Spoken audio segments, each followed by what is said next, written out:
樋口健さんと私がお会いしたのは1979年のスリマークの事故の後ですね、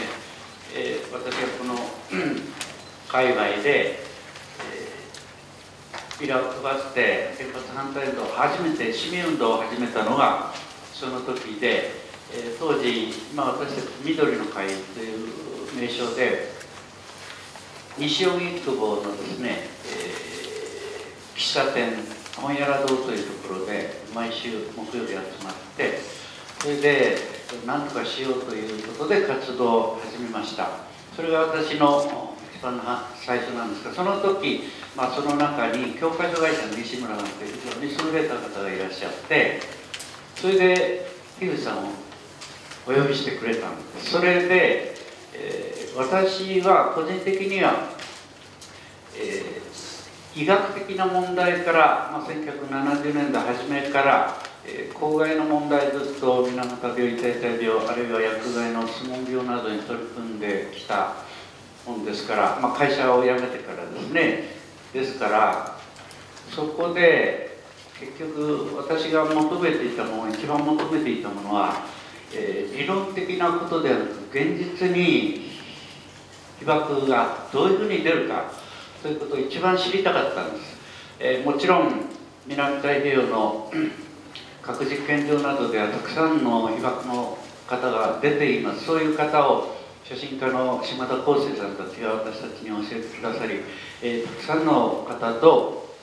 学びながらやっていた、そういうところへ樋口さんがいた。しかも私にとっては恐怖の原子炉の中まで入ってきた人、そして実際に被爆労働者がどんなに大変な思いをしているか、それを写真の記録集といって、出して、とにかく闇に消されるその被爆者を追ってらっしゃる、そういう樋口さんが、私の前に現れた。それが一番最初です。ですから樋口賢治の一番弟子は広瀬隆なんです。これは、私は誇りを持って言いたいと思います。それで私はとにかく樋口さんや多くの方が伝えてきたことを世の中にどうやって広く伝えようか、つまりメッセンジャーボーイにどうやってなろうかと思ってですね、私は皆さんの前で、話をするなんておこがましいんですよ、本当はね。だけどもこの40年間ね、原発で働いた労働者たちを日本社会がみんな潰してきたんですよ。つまり闇から闇に葬ってね、たまたま 3.11 が起きなかったらこのまんま労働者ね、今50万人登録されてます。被爆労働者ですよ。それでその中でわずかたった13例しか認定されてません。労災人間です。つまり白血病ね。日本ではね、もっと目の問題も皮膚の問題もみんな入ってますよ、労災認定。これみんな無視でしたね。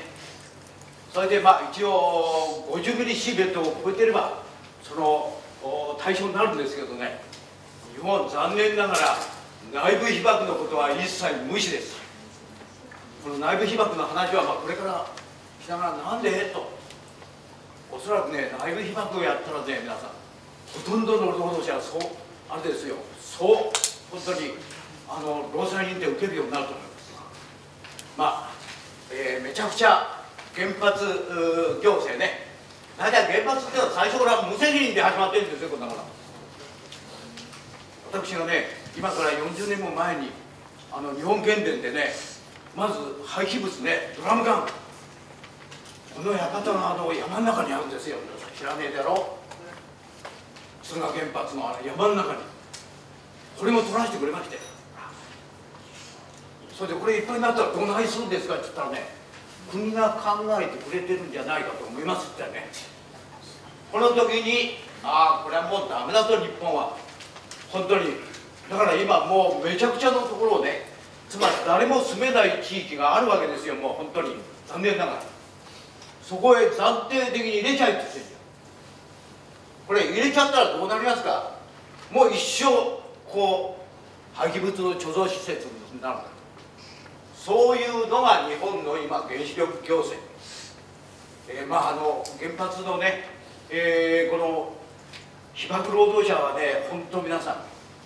ん、もう涙なくして語れないですよ。だから俺は冗談言いながら話をしますから、あいつは不謹慎だと言わないでくださいね。それから皆さんの前でね、この何十人の人たちの思いをね、語ってくれって、伝えてくれって、こう言われてきたんです。まさに鎮魂の思いで今日